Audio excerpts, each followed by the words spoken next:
Then God said to Jacob, "Go up to Bethel and settle there, and build an altar there to God, who appeared to you when you were fleeing from your brother Esau." So Jacob said to his household and to all who were with him, "Get rid of the foreign gods you have with you, and purify yourselves and change your clothes. Then come, let us go up to Bethel, where I will build an altar to God, who answered me in the day of my distress and who has been with me wherever I have gone." So they gave Jacob all the foreign gods they had and the rings in their ears, and Jacob buried them under the oak at Shechem. Then they set out, and the terror of God fell on the towns all around them so that no one pursued them. Jacob and all the people with him came to Luz, that is, Bethel, in the land of Canaan. There he built an altar, and he called the place El Bethel, because it was there that God revealed himself to him when he was fleeing from his brother. Now Deborah, Rebekah's nurse, died and was buried under the oak outside Bethel. So it was named Allon Bakuth. After Jacob returned from Paddan Aram, God appeared to him again and blessed him. God said to him, "Your name is Jacob, but you will no longer be called Jacob, your name will be Israel." So he named him Israel, and God said to him, "I am God Almighty, be fruitful and increase in number. A nation and a community of nations will come from you, and kings will be among your descendants. The land I gave to Abraham and Isaac I also give to you, and I will give this land to your descendants after you." Then God went up from him at the place where he had talked with him. Jacob set up a stone pillar at the place where God had talked with him, and he poured out a drink offering on it, he also poured oil on it. Jacob called the place where God had talked with him Bethel. Then they moved on from Bethel. While they were still some distance from Ephrat, Rachel began to give birth and had great difficulty. And as she was having great difficulty in childbirth, the midwife said to her, "Don't despair, for you have another son." As she breathed her last, for she was dying, she named her son Benoni. But his father named him Benjamin. So Rachel died and was buried on the way to Ephrat, that is, Bethlehem. Over her tomb Jacob set up a pillar, and to this day that pillar marks Rachel's tomb. Israel moved on again and pitched his tent beyond Migdal Eder. While Israel was living in that region, Reuben went in and slept with his father's concubine Bilhah, and Israel heard of it. Jacob had 12 sons, the sons of Leah, Reuben the firstborn of Jacob, Simeon, Levi, Judah, Issachar, and Zebulun. The sons of Rachel, Joseph and Benjamin. The sons of Rachel's servant Bilhah, Dan and Naphtali. The sons of Leah's servant Zilpah, Gad and Asher. These were the sons of Jacob, who were born to him in Paddan Aram. Jacob came home to his father Isaac in Mamre, near Kiriath Arba, that is, Hebron, where Abraham and Isaac had stayed. Isaac lived 180 years. Then he breathed his last and died and was gathered to his people, old and full of years. And his sons Esau and Jacob buried him. This is the account of the family line of Esau, that is, Edom. Esau took his wives from the women of Canaan, Adah daughter of Elon the Hittite, and Oholibamah daughter of Anna and granddaughter of Zibeon the Hivite, also Basemath daughter of Ishmael and sister of Neviot. Adah bore Eliphaz to Esau, Basemath bore Ruel, and Oholibamah bore Jeush, Jalem, and Korah. These were the sons of Esau, who were born to him in Canaan. Esau took his wives and sons and daughters and all the members of his household, as well as his livestock and all his other animals and all the goods he had acquired in Canaan, and moved to a land some distance from his brother Jacob. Their possessions were too great for them to remain together, the land where they were staying could not support them both because of their livestock. So Esau, that is, Edom, settled in the hill country of Seir. This is the account of the family line of Esau the father of the Edomites in the hill country of Seir. These are the names of Esau's sons, Eliphaz, the son of Esau's wife Adah, and Ruel, the son of Esau's wife Basemath. The sons of Eliphaz, Timon, Omar, Zepho, Gatam, and Kenaz. Esau's son Eliphaz also had a concubine named Timnah, who bore him Amalek. These were grandsons of Esau's wife Adah. The sons of Reuel, Nahath, Zerah, Shammah, and Mizah. These were grandsons of Esau's wife Basemath. The sons of Esau's wife Oholibamah daughter of Anah and granddaughter of Zibeon, whom she bore to Esau, Jeush, Jalem, and Korah. These were the chiefs among Esau's descendants, the sons of Eliphaz the firstborn of Esau, chiefs Timon, Omar, Zepho, Kenaz, Korah, Gatam, and Amalek. These were the chiefs descended from Eliphaz in Edom, they were grandsons of Adah. The sons of Esau's son Reuel, chiefs Nahath, Zerah, Shammah, and Mizah. These were the chiefs descended from Reuel in Edom, they were grandsons of Esau's wife Basemath.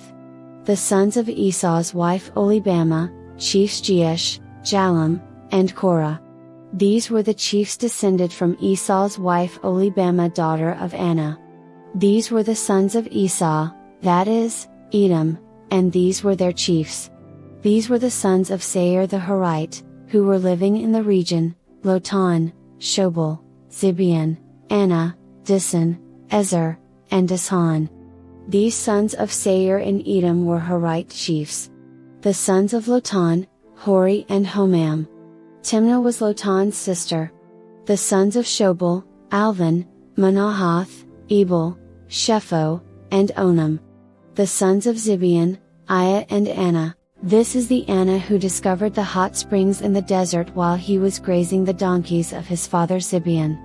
The children of Anah, Dissan and Oholibamah daughter of Anah.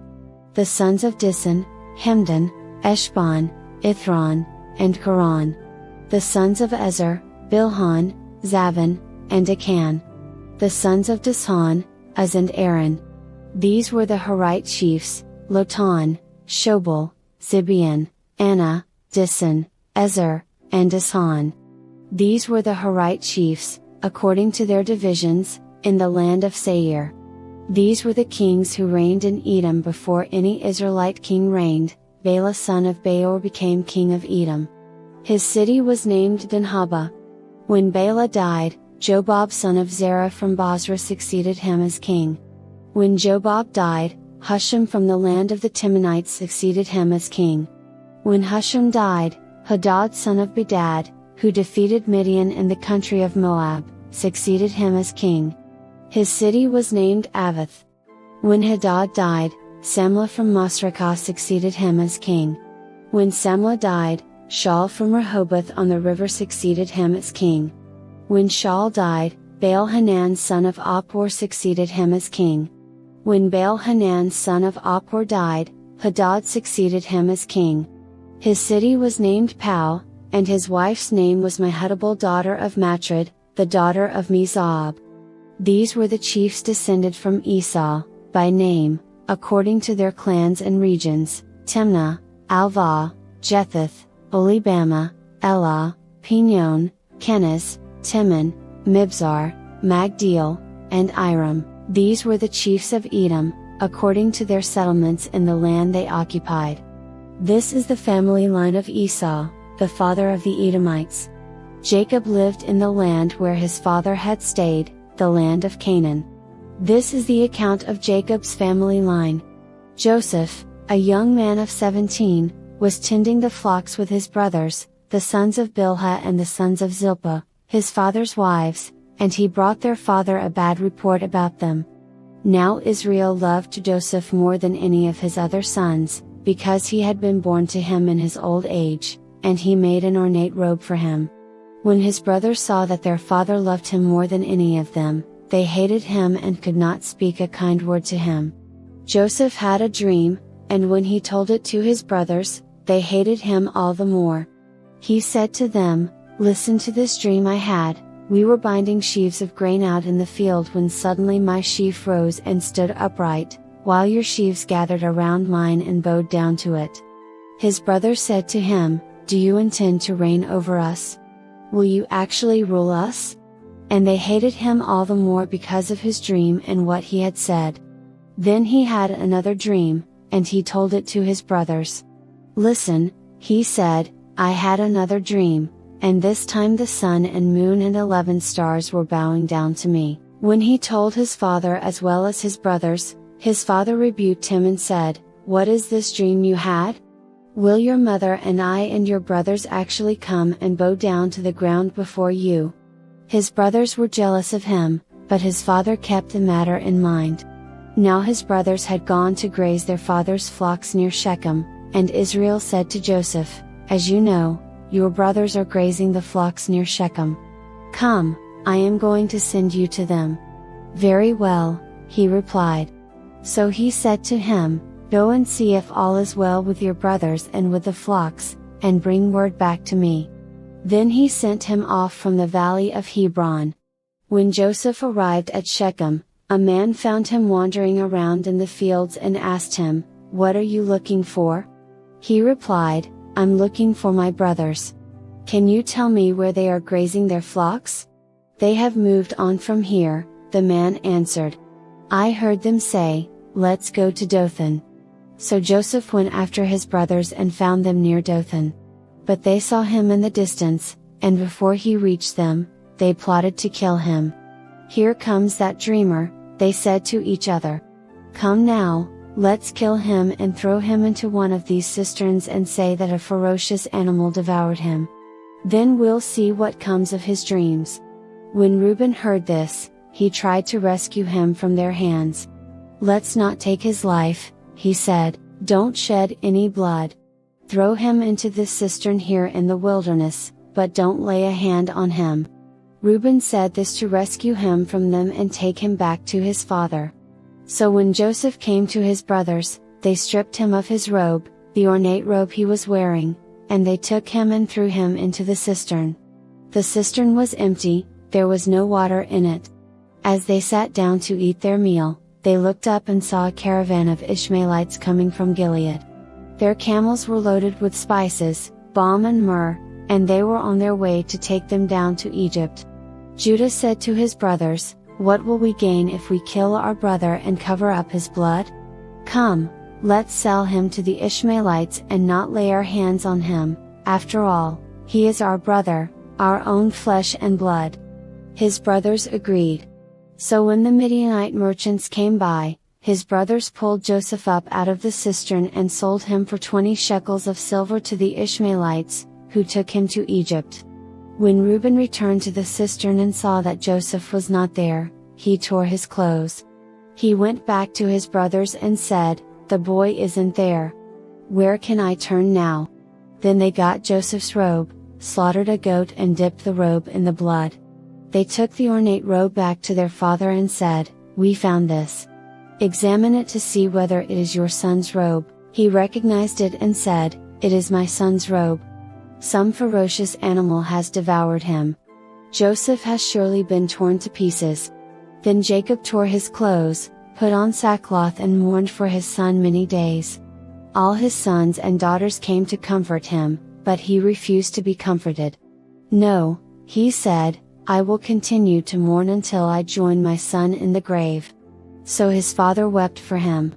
Meanwhile, the Midianites sold Joseph in Egypt to Potiphar, one of Pharaoh's officials, the captain of the guard. At that time, Judah left his brothers and went down to stay with a man of Adullam named Hirah. There Judah met the daughter of a Canaanite man named Shua. He married her and made love to her. She became pregnant and gave birth to a son, who was named She conceived again and gave birth to a son and named him Onan. She gave birth to still another son and named him Shelah. It was at Kezib that she gave birth to him. Judah got a wife for his firstborn, and her name was Tamar. But Judah's firstborn, was wicked in the Lord's sight, so the Lord put him to death. Then Judah said to Onan, "Sleep with your brother's wife and fulfill your duty to her as a brother-in-law to raise up offspring for your brother." But Onan knew that the child would not be his, so whenever he slept with his brother's wife, he spilled his semen on the ground to keep from providing offspring for his brother. What he did was wicked in the Lord's sight, so the Lord put him to death also. Judah then said to his daughter-in-law Tamar, "Live as a widow in your father's household until my son Shelah grows up." For he thought, he may die too, just like his brothers. So Tamar went to live in her father's household. After a long time Judah's wife, the daughter of Shua, died. When Judah had recovered from his grief, he went up to Timnah, to the men who were shearing his sheep, and his friend Hirah the Adullamite went with him. When Tamar was told, "Your father-in-law is on his way to Timnah to shear his sheep," she took off her widow's clothes, covered herself with a veil to disguise herself, and then sat down at the entrance to Enaim, which is on the road to Timnah. For she saw that, though Shelah had now grown up, she had not been given to him as his wife. When Judah saw her, he thought she was a prostitute, for she had covered her face. Not realizing that she was his daughter-in-law, he went over to her by the roadside and said, "Come now, let me sleep with you." "And what will you give me to sleep with you?" she asked. "I'll send you a young goat from my flock," he said. "Will you give me something as a pledge until you send it?" she asked. He said, "What pledge should I give you?" "Your seal and its cord, and the staff in your hand," she answered. So he gave them to her and slept with her, and she became pregnant by him. After she left, she took off her veil and put on her widow's clothes again. Meanwhile Judah sent the young goat by his friend the Adullamite in order to get his pledge back from the woman, but he did not find her. He asked the men who lived there, "Where is the shrine prostitute who was beside the road at Enaim?" "There hasn't been any shrine prostitute here," they said. So he went back to Judah and said, "I didn't find her." Besides, the men who lived there said, "There hasn't been any shrine prostitute here." Then Judah said, "Let her keep what she has, or we will become a laughingstock. After all, I did send her this young goat, but you didn't find her." About 3 months later Judah was told, "Your daughter-in-law Tamar is guilty of prostitution, and as a result she is now pregnant." Judah said, "Bring her out and have her burned to death." As she was being brought out, she sent a message to her father-in-law. "I am pregnant by the man who owns these," she said. And she added, "See if you recognize whose seal and cord and staff these are." Judah recognized them and said, "She is more righteous than I, since I wouldn't give her to my son Shelah." And he did not sleep with her again. When the time came for her to give birth, there were twin boys in her womb. As she was giving birth, one of them put out his hand, so the midwife took a scarlet thread and tied it on his wrist and said, "This one came out first." But when he drew back his hand, his brother came out, and she said, "So this is how you have broken out." And he was named Perez. Then his brother, who had the scarlet thread on his wrist, came out. And he was named Zerah. Now Joseph had been taken down to Egypt. Potiphar, an Egyptian who was one of Pharaoh's officials, the captain of the guard, bought him from the Ishmaelites who had taken him there. The Lord was with Joseph so that he prospered, and he lived in the house of his Egyptian master. When his master saw that the Lord was with him and that the Lord gave him success in everything he did, Joseph found favor in his eyes and became his attendant. Potiphar put him in charge of his household, and he entrusted to his care everything he owned. From the time he put him in charge of his household and of all that he owned, the Lord blessed the household of the Egyptian because of Joseph. The blessing of the Lord was on everything Potiphar had, both in the house and in the field. So Potiphar left everything he had in Joseph's care, with Joseph in charge. He did not concern himself with anything except the food he ate. Now Joseph was well built and handsome, and after a while his master's wife took notice of Joseph and said, "Come to bed with me." But he refused. "With me in charge," he told her, "my master does not concern himself with anything in the house, everything he owns he has entrusted to my care. No one is greater in this house than I am. My master has withheld nothing from me except you, because you are his wife. How then could I do such a wicked thing and sin against God?" And though she spoke to Joseph day after day, he refused to go to bed with her or even be with her. One day he went into the house to attend to his duties, and none of the household servants was inside. She caught him by his cloak and said, come to bed with me." But he left his cloak in her hand and ran out of the house. When she saw that he had left his cloak in her hand and had run out of the house, she called her household servants. "Look," she said to them, "this Hebrew has been brought to us to make sport of us. He came in here to sleep with me, but I screamed. When he heard me scream for help, he left his cloak beside me and ran out of the house." She kept his cloak beside her until his master came home. Then she told him this story: "That Hebrew slave you brought us came to me to make sport of me. But as soon as I screamed for help, he left his cloak beside me and ran out of the house." When his master heard the story his wife told him, saying, "This is how your slave treated me," he burned with anger. Joseph's master took him and put him in prison, the place where the king's prisoners were confined. But while Joseph was there in the prison, the Lord was with him. He showed him kindness and granted him favor in the eyes of the prison warden.